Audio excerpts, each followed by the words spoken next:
ಮೂಕ ಜೀವಿಯ ಯಾಕೆ ಕೊಲ್ಲುವೆ ಮಾನವ, ಬಾಯಿ ಚಪಲಕ್ಕೆ ಕಟ್ಟಿಕೊಳ್ಳುವೆ ಕರ್ಮವ.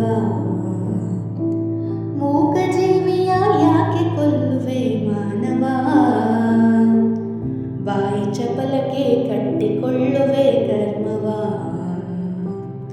ಹಸಿವು ನೀಗಿಸಲು ಹತ್ಯೆ ಮಾಡದಿರು ಜೀವವ, ಕೊಂದು ತಿಂದು ಯಾಕೆ ಸುತ್ತಿಕೊಳ್ಳುವೆ ಪಾಪವ. ಪ್ರಾಣಿ ಪಕ್ಷಿಯ ಕೊಲ್ಲಬೇಡವೋ ಮಾನವ, ಭೂಮಿ ತಾಯಿಯ ಮಕ್ಕಳುಗಳು ನಾವೆಲ್ಲವ. ಎಲ್ಲ ಜೀವವೂ ಒಂದೇ, ಕೊಲ್ಲಬೇಡವೋ ತಂದೆ. ಎಲ್ಲ ಜೀವವೂ ಒಂದೇ, ಕೊಲ್ಲಬೇಡವೋ ತಂದೆ. ಮೂಕ ಜೀವಿಯ ಯಾಕೆ ಕೊಲ್ಲುವೆ ಮಾನವ, ಬಾಯಿ ಚಪಲಕ್ಕೆ ಕಟ್ಟಿಕೊಳ್ಳುವೆ ಕರ್ಮವ. ಎಲ್ಲವನ್ನು ನೀವೇನೇನು ಮಾಡಿ ಬಲಿ ಕೊಟ್ಟು ಪಾಪವನ್ನು ಕೈಗೊಳ್ತಾ ಇದ್ದೀರಿ. ಈ ಪಾಪವನ್ನು ತಪ್ಪಿಸಬೇಕಾದರೆ ನೀವು ಇದನ್ನೆಲ್ಲವನ್ನು ಬಿಟ್ಟು ಆ ಭಕ್ತಿಯಿಂದ ಧ್ಯಾನ ಮಾಡಬೇಕು. ಧ್ಯಾನದಿಂದ ಜ್ಞಾನ, ಧ್ಯಾನದಿಂದ ಪ್ರೀತಿಯಿಂದ ಜಪಾನ ಮಾಡಿ, ಪ್ರೀತಿಯಿಂದ ಹೊಳ್ಳಿ ನಿಮ್ಮ ಮನೆಗೆ ಹಿಡ್ಕೊಂಡೋಗಿ ಜಪಾನ ಮಾಡಿದ್ರೆ ಅದರಂತ ಪುಣ್ಯ ಮತ್ತೊಂದಿಲ್ಲ. ದೇವಿಗೆ ಬೇಕಾಗಿರುವುದು ನಮ್ಮ ನಿಮ್ಮೆಲ್ಲರ ಒಂದು ಕೃಪಾಶೀರ್ವಾದ, ಕೈ ಮುಗಿಯುವುದು, ಬೇಡಿಕೊಳ್ಳುವುದು ಅಷ್ಟೇ ಮಾತ್ರ ಅಂತ ನಾನು ಹೇಳಬಲ್ಲೆ. ನಮಗೆ ಆ ದೇವಿಯು ನಮ್ಮ ನಿಮ್ಮಂಗ ಸೂಕ್ಷ್ಮ ಶರೀರದಲ್ಲಿದ್ದಾರೆ, ನಮ್ಮ ನಿಮ್ಮಂಗ ಭೌತಿಕ ಶರೀರದಲ್ಲಿ ಇಲ್ಲ. ಅದಕ್ಕಾಗಿ ಆಕೆ ನಮಗೆ ಕಾಣಂಗಲ್ಲ, ಹೇಳೋಣ ಅಂತ ನೀವು ತಪ್ಪು ತಿಳ್ಕೋಬೇಕು.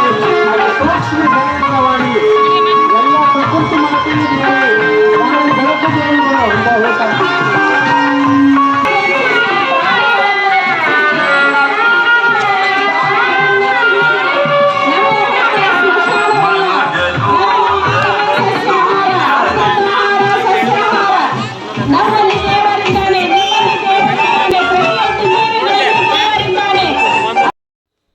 ಎಲ್ಲ ಜೀವವೂ ಒಂದೇ, ಕೊಲ್ಲದಿರೋ ತಂದೆ.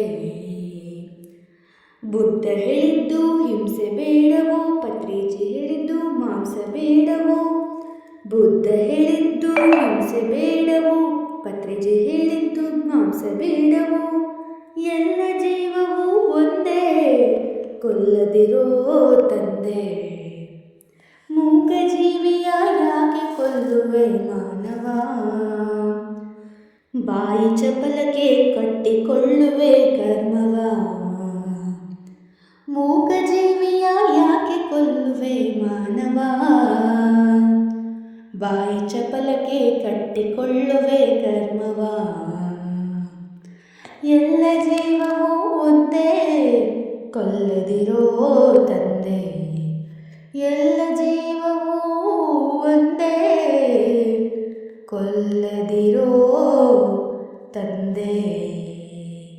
Hi masters, Patriji vegetarian channel ನೋಡಿ, ಲೈಕ್ ಮಾಡಿ, ಶೇರ್ ಮಾಡಿ, ಸಬ್ಸ್ಕ್ರೈಬ್ ಮಾಡಿ ಹಾಗೂ ಮಾಡಿಸಿ ಬೆಲ್ ಬಟನ್ ಕ್ಲಿಕ್ ಮಾಡಿ. Thank you.